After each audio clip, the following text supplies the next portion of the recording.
আচ্ছা, তোমরা বলতে পারবে কেন আমাদের 6 মাস বয়সের আগে অন্নপ্রাশন হয় না? 6 মাস বয়সের আগে আমাদের অগ্নাশয় বা প্যানক্রিয়াস থেকে প্যানক্রিয়েটিক অ্যামাইলেজ বা অগ্নাশয়ের অ্যামাইলেজ উৎসেচক খরিত হয় না। এখন যারা লাইফ সায়েন্স বা বায়োলজি বা নিউট্রিশন নিয়ে পড়ো, তাদের মাথায় আসতে পারে যে আমরা তো বইয়ে পড়েছি যে আমাদের লালারস বা স্যালাইভারি অ্যামাইলেজই রয়েছে, টায়ালিনই তো রয়েছে। তোমাদের জানানোর জন্য বলি যে আমাদের এই স্যালাইভারি অ্যামাইলেজ বা টায়ালিন শুধুমাত্র বয়েলড স্টার্চ বা সেদ্ধ শ্বেতসারকে পরিপাক করতে পারে।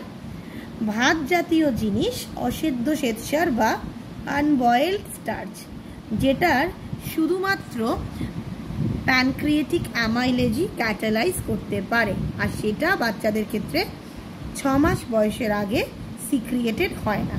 তাই মুখে প্রসাদ, অন্নপ্রাশন বা রাইস সেরিমনি যাই বলো না কেন 6 মাসের আগে হয় না।